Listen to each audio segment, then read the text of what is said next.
and welcome back to my YouTube channel AP Education Hub. So today in this video we'll discuss about a poem Aunt Sue's Story which is written by Langston Hughes.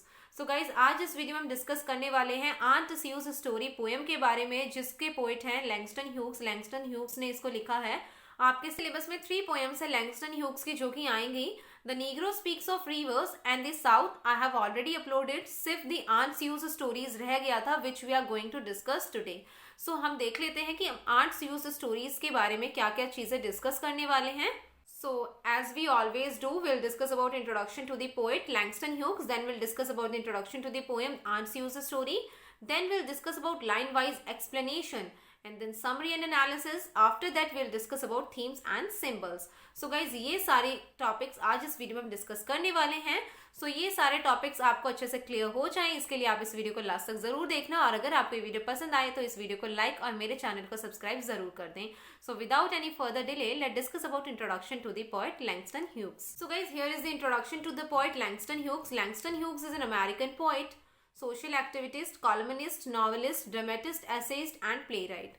So जो Langston Hughes है वो American poet है. उन्होंने poems लिखी हैं, novels लिखी हैं, dramas लिखे हैं, ऐसे लिखे हैं, प्ले लिखे हैं, कॉलम्स जो न्यूज़पेपर में कॉलम्स होते हैं वो लिखे हैं. साथ ही साथ वो सोशल एक्टिविटीज में भी पार्टिसिपेट करते थे. And he was born on February 1, 1901 in Missouri, United States. उनका जन्म 1 फरवरी 1901 को मिसौरी, यूनाइटेड स्टेट्स में हुआ. And his first and last poem published in the Crisis. So जो लैंगस्टन ह्यूग्स की फर्स्ट पोएम थी और जो लास्ट पोएम थी, दोनों ही पोएम्स द क्राइसिस मैगजीन में पब्लिश हुई. And Hughes is known for his insightful colourful portrayal of the black life in America from the 20s through the 60s. So guys देखो, Hughes को किस लिए जाना जाता है? Hughes is known for his insightful colourful portrayal of black life. देखो, जो black African American slaves थे 20s से 60s तक उनकी लाइफ में क्या क्या चीजें हुई उसको उन्होंने बहुत ही ज्यादा अच्छे से पोर्ट्रे किया है. And some biographers believe that Langston Hughes was homosexual. कुछ बायोग्राफर्स ऐसा मानते हैं कि जो लैंगस्टन ह्यूग्स थे वो होमोसेक्सुअल थे. And he died on May 22, 1967 in New York at the age of 66. और 22 मई 1967 को इनकी डेथ हो गई थी न्यूयॉर्क में जब ये 66 ईयर्स के थे. So guys, this was the introduction to the poet Langston Hughes. Now we'll discuss about introduction to the poem Aunt Sue's Stories. So guys, here is the introduction to the poem. First released in a collection of poem The Weary Blues in 1926. So guys, ये poem है Aunt Sue's Story. सबसे पहले release हुई एक poetry collection The Weary Blues में 1926 में. Poem introduced a unique poetic device which grounded Langston Hughes as one of the major contributors to the canon of American literature. और guys, जो ये poem है एक यूनिक पोएटिक डिवाइस को explore करती है, एक यूनिक पोएटिक डिवाइस को इंट्रोड्यूस करती है, जिस कारण जो लैंगस्टन ह्यूग्स हैं उन्हें अमेरिकन कैनन लिटरेचर का एक मेजर कंट्रीब्यूटर माना गया है. And guys, poem is more interesting because it deals with the folklore of the black society. So guys, ये पोएम बहुत ही ज्यादा इंटरेस्टिंग है बिकॉज ये पोएम है जो ब्लैक सोसाइटी है उनके ट्रेडिशन, उनके कस्टम्स, उनके डांस फॉर्म्स, उनकी आर्ट के बारे में बहुत ज्यादा एक्सप्लोर करती है. इट्स मीन ये पोएम बेसिकली जो ब्लैक सोसाइटी है उनके ट्रेडिशंस और उनके कस्टम्स से हमें अवेयर कराती है. This poem is a recitation in the oral tradition of the struggles of the black community in America.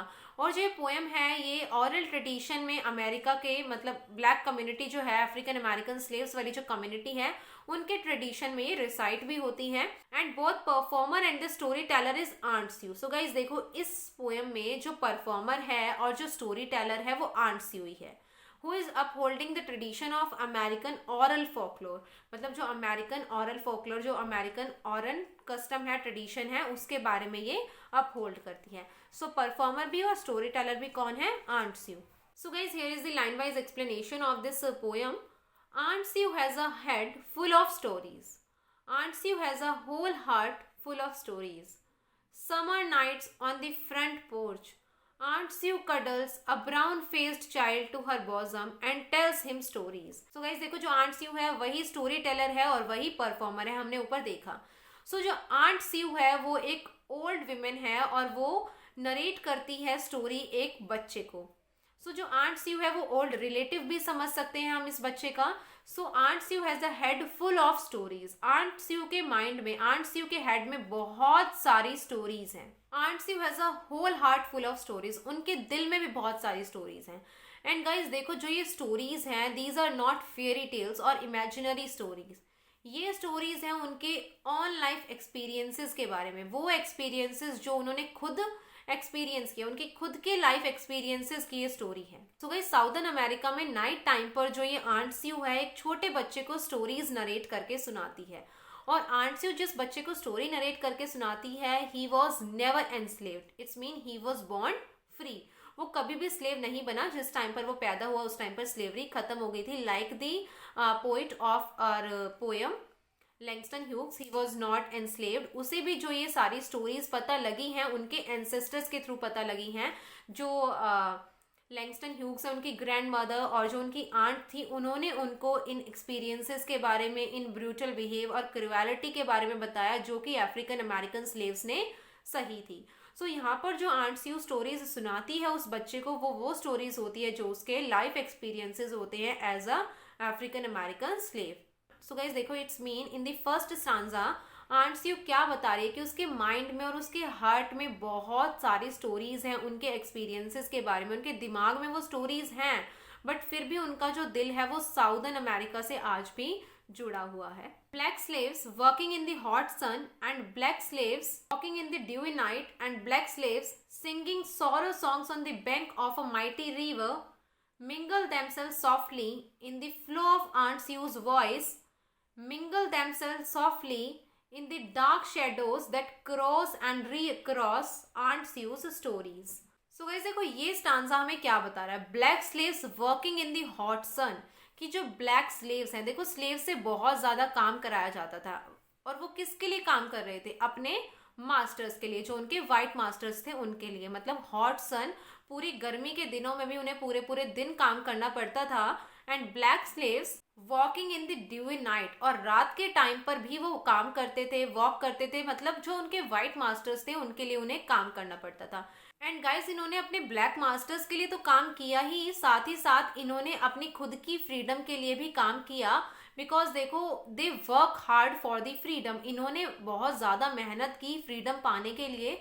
तभी आज जो अफ्रीकन अमेरिकन स्लेव्स एक टाइम पर हुआ करते थे वो फ्री हैं आज। अदरवाइज जो स्लेवरी सिस्टम था वो कभी खत्म ही नहीं होता। बट उन्होंने बहुत हार्ड वर्क किया जिसकी वजह से ये स्लेवरी खत्म हो पाई और आज पीपल जो है वो फ्री बोर्न हो पाए, बोर्न फ्री, अदरवाइज वो स्लेव्स होते।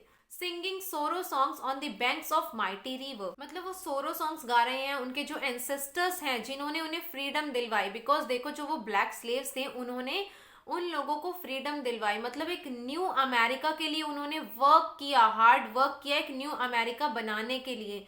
सो इसीलिए यहाँ पर जो आज की न्यू जनरेशन्स है, सिंगिंग सोरो songs on the banks of mighty river, सोरो सॉन्ग्स गा रही है, अपने एंसेस्टर्स को याद कर रही है, उनका थैंक्स कर रही है on the banks of mighty reverse. Mighty reverse कौन सी है यहाँ पर? कॉन्गो, मिसिसिपी, इसके अलावा नील एंड निगर। और जो रिवर का, माइटी रिवर का जो रेफरेंस है वो हमने the Negro speaks of reverse जो पोएम डिस्कस की थी उसमें पढ़ा भी था कि जो रिवर्स थी उनकी क्या इंपॉर्टेंस थी, किस रिवर पर जाकर जो पॉइंट है उसने क्या क्या चीजें एक्सप्लेन की। सो ये सोरो सॉन्ग्स गा रहे हैं, ये सैड हैं, बट ये जो सॉन्ग्स गा रहे हैं कहीं ना कहीं ये हैप्पी भी हैं। एटलीस्ट दे आर फ्री, इनके एंसेस्टर्स ने जो काम किया उसकी वजह से ही आज फ्री हो पाए हैं। Mingle themselves softly in the flow of Aunt Sue's voice, जो Aunt Sue अपनी स्टोरीज नरेट कर रही है, they are mingling themselves in that too, in the dark shadows and recross Aunt Sue's stories. So guys देखो जो black community थी, African American slave community जो थी, उनके साथ बहुत ज़्यादा डिस्क्रिमिनेशन हुआ और वो उसी चीज़ को यहाँ पर रिमाइंड करा रही है। मतलब जो आंट स्यू है अपनी स्टोरी में क्या क्या चीज़ें उस बच्चे को नरेट कर रही हैं कि हमने दिन रात काम किया, जो हमारे एंसेस्टर्स थे उन्होंने बहुत मेहनत की, they worked hard so that आज हम फ्री हैं। उन्होंने बहुत ज़्यादा वर्क किया अमेरिका को एक न्यू अमेरिका बनाने के लिए, हमें फ्री कराने के लिए। And in the dark shadow that cross and recross aunt Sue's story, कि हमारे साथ जो हो गया वो हो गया, अब हमें आने वाला जो टाइम है उसे बहुत बेटर बनाना है, आने वाला जो कल है उसे और भी ज़्यादा बेहतर बनाना है। जो ये डिस्क्रिमिनेशन हुआ उसे तो हमने ख़त्म किया, बट आने वाले डेज़ को, आने वाली जनरेशन्स के लिए हमें उन डेज़ को और भी ज़्यादा गोल्डन पीरियड में कन्वर्ट करना है, उनके लिए गोल्डन डेज बनाने हैं। बिकॉज हमारे एंसेस्टर्स ने हमारे लिए काम किया and now we have to do work for our coming generations, for our upcoming generations. And the dark-faced child listening knows that Aunt Sue's stories are real stories. So guys देखो जो ये बच्चा था ये बच्चा था जिसे आंट स्यूज अपनी स्टोरीज नरेट करके सुनाती थी, वो बच्चा ही देखो जो ये बच्चा था जिसे आंट स्यू अपनी स्टोरी नरेट कर कर सुना रही थी, उस बच्चे को रियलाइज होता है कि जो ये स्टोरीज थी ये तो रियल स्टोरीज हैं जो कि हमारे एंसेस्टर्स ने एक्सपीरियंस की है. He knows that Aunt Sue never got her stories out of any book at all, but that they came right out of her own life. So guys देखो यहाँ पर जो लैंगस्टन ह्यूग्स है वो क्या कहते हैं कि आंट स्यू ने जो ये स्टोरी उस बच्चे को नरेट करके सुनाई है, ये ना ही कोई बुक से ली गई स्टोरी है, ना ही कोई फेरी टेल है, ये तो वो स्टोरीज है जो कि उनके खुद के अंदर से आई है. इट्स मीन जो कि उन्होंने खुद अपने लाइफ टाइम पर एक्सपीरियंस की है. ये वो स्टोरी है जो उनका लाइफ एक्सपीरियंस रहा है as an African American slave. जो भी उन्होंने ब्रूटैलिटी फेस की है, जो भी उन्होंने डिस्क्रिमिनेशन फेस किया है, वो यहाँ पर उस बच्चे को बताती हैं. The dark face child is quite of a summer night listening to aunt Sue's story. So जो बच्चा है आंट स्यूज की स्टोरी को बहुत ध्यान से सुनता है और मतलब वो एकदम क्वाइट हो जाता है ये सब सुनने के बाद, बिकॉज ही रियलाइज्ड कि उनके एंसेस्टर्स ने कितना ज्यादा डिस्क्रिमिनेशन सहा है सिर्फ उन्हें फ्रीडम दिलाने के लिए. उनके एंसेस्टर्स ने कितना ज्यादा हार्ड वर्क किया और जो फाइट है वो अभी भी खत्म नहीं हुई है. उन्हें एक बेटर अमेरिका के लिए, एक बेटर कम्युनिटी के लिए अभी और भी ज्यादा फाइट करनी पड़ेगी. So guys this was the line wise explanation. Now will discuss about the analysis. So guys here is the summary and analysis. Aunt Sue is the story teller, older relative telling a young child the story. So guys देखो aunt Sue is the story teller जो कि एक छोटे बच्चे की older relative है और उसे ये स्टोरी नरेट करके सुना रही है. Stories are not fairy tales or imaginary myths, but actual experiences, actual stories which she experienced during his lifetime. कोई फेरी टेल, कोई imaginary myth नहीं है, बल्कि actual story है. Hugh Spain's Southern Summer Evening also draws his own life experiences. Living with his grandmother and aunt might have told him similar stories when he was a young boy. So guys देखो Hughes जो है दिखाता है southern summer evening के time पर जो aunt से story narrate कर रही है और अपने लाइफ एक्सपीरियंसेस के बारे में वो स्टोरी बता रही है, ना कि कोई फेरी टेल. और ह्यूग्स जो है वो बताता है कि जब वो अपनी ग्रैंडमदर और आंट के साथ रहा करता था वो भी उन्हें इसी तरीके की सिमिलर स्टोरीज सुनाया करती थी जब वो बच्चा था. So like Hughes, boy was never enslaved, born free. Learn about this traumatic past through the retelling of the stories from the elder lady of the community. Yes guys, Hughes की तरह ही जो ये बच्चा है ये भी कभी एनस्लेव नहीं हुआ, ये भी फ्री ही पैदा हुआ था.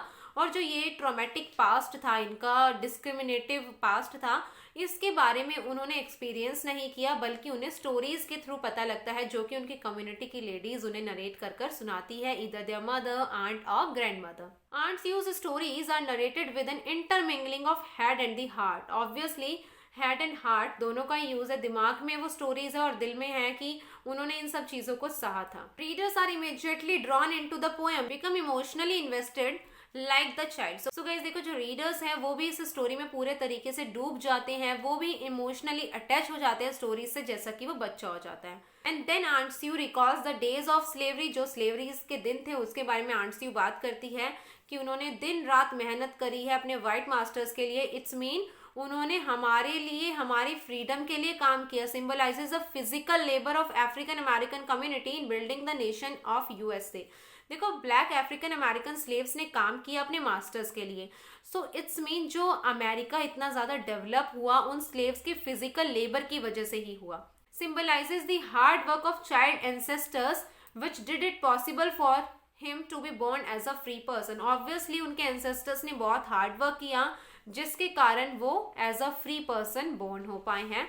Song of sorrow alive through her stories belong to oral tradition. जो ऑरल ट्रेडिशन है उनमें इसको यूज किया जाता है. And symbol of mighty river is also very important, recalling the ancestral part of the black community, जो कि हमने नीग्रो स्पीक्स ऑफ रिवर में पढ़ा था. डीप कनेक्शंस लोगों का रहा है रिवर्स के साथ, like Congo river, nigger river and Mississippi. So because in reverse के किनारे ही इन्हें सोल्ड किया गया था, इन रिवर्स के किनारे ही इन्हें बेचा गया था एज अ स्लेव्स. इसीलिए जो रिवर्स है उनसे इनका एक डीप कनेक्शन है, बिकॉज इन्हीं के किनारे उन्हें एज अ स्लेव सोल्ड किया गया था.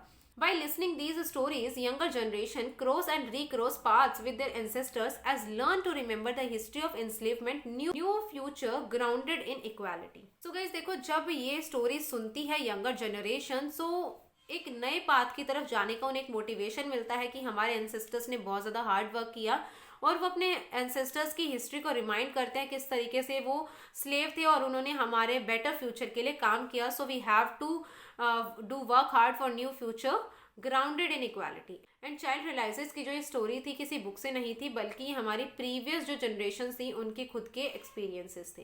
And guys, Aunt Sue is the story teller as I told you. और जो ये बच्चा था ये प्रोटैगनिस्ट है.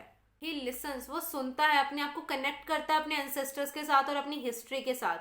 Preserves the memory of past, past की मेमोरी को अपने अंदर प्रिजर्व करता है. Look at the past experiences to take this fight forward for a better future. और वो इन past experiences को देखता है and he decided to fight forward for a better future. So this was the summary and analysis. Now we'll discuss about the themes. And first theme is collection memory. Obviously यहाँ पर जो aunt स्यू ने story narrate की है वो पूरा एक collection रहा है मेमोरी का कि किस तरीके से एंसेस्टर्स ने हार्ड वर्क किया अमेरिका को एक अच्छी नेशन बिल्डिंग के लिए. देन इन लोगों को किस तरीके से फ्री करवाया, रिवर्स के किनारे उन्हें किस तरीके से सोल्ड किया गया. So it's a collection of memory. Then African American slave is also one of the important theme. Then if we talk about the symbols, then first symbol is mighty river and second symbol is hard work. Mighty river because river के किनारे ही उन्हें sold किया गया था as slaves, and hard work is obviously important symbol because hard work symbolizes कि जो उनके ancestors थे उन्होंने कितना hard work किया उन्हें free born कराने के लिए. मतलब उन्होंने hard work किया तभी वो आज as a free person born हो पाए हैं. So guys, this was the complete explanation of this poem, The Aunt Sue's Story. And if you guys are having any doubt in this poem or if you guys want कि हम किसी और novel या topic के बारे में discuss करें, then do let me know in the comment box. Also you can contact me on Instagram either on my Facebook page and you can contact me on WhatsApp also. So I'll give the link of all the three in the description box. So guys, do follow me on Instagram and also on my Facebook page. And I hope आपको ये video पसंद आई होगी. अगर ये video पसंद आई हो तो इस वीडियो को लाइक करें, कमेंट करके बताएं कैसे लगे, अपने फ्रेंड्स के साथ ज़रूर शेयर करें. And guys, do subscribe to my channel so that future में मैं जब भी वीडियो अपलोड करूँ उसकी नोटिफिकेशन सबसे पहले आपको मिल जाए. So do subscribe and press the bell icon. मिलते हैं नेक्स्ट वीडियो में. Thank you.